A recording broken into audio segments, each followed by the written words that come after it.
ನೀವು ನಮ್ಮ ಮನೆಯಲ್ಲಿ ಬಂದು ಪ್ರಾರ್ಥನೆ ಮಾಡಿದ್ರೆ, ನೀವು ನಮ್ಮ ಹತ್ರ ಬಂದು ಮಾತಾಡಿದ್ರೆ ಆ ದೇವರು ಕಾರ್ಯ ಮಾಡ್ತಾ ಇದ್ದಾರೆ. ನಮ್ಮವರು ಮಾತ್ರ ಕೈ ತಟ್ಟಿದೆ.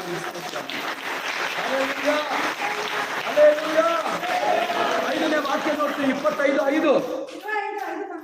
ಬೇಗ ಬೇಗ ಬೇಗ ಬೇಗ ಓದ್ಬೇಕು. ವೇಗವು ಒಣನೆಲದ ಕಾಮವನ್ನು ಆವರಿಸುವಂತೆ ಹಾರಿಸುವಂತೆ ನೀನು ಅನ್ಯರ ಗದ್ದಲವನ್ನು ಅಡಗಿಸಿದಿ. ಮೋಡದ ನೆರಳಿನಿಂದ ಬಿಸಿಲು ಹೇಗೋ ಹಾಗೆಯೇ ನಿನ್ನಿಂದ ಭೀಕರರ ಸಹ ಗಾನವು ನಿಂತು ಹೋಗುವುದು. ಹಲ್ಲೆಲೂಯಾ. ಶತ್ರುಗಳು ನಮ್ಮನ್ನು ನೋಡಿ ಹಿಗ್ಗುವಂತ ಎಲ್ಲ ಜನರ ಮುಂದೆ ದೇವರು ಎಲ್ಲವನ್ನು ಅಡ್ಡಗಿಸುತ್ತಾನೆ. శత్రువులు మనం చూసి నాగే ఒక స్థలంలో మనం అన్నిటిని అడిగి ಸತ್ಯವೇದದಲ್ಲಿ ಹೇಳಪಟ್ಟಿದೆ, ಇಸ್ರೇಲ್ ಜನರು ಐಗುಪ್ತ ದೇಶದ ಕಾನಾನ್ ದೇಶ ಆಲೋಚನೆ ಅರಿಯುವ ದೇಶಕ್ಕೆ ಬರ್ತಾ ಇದ್ದಾರೆ.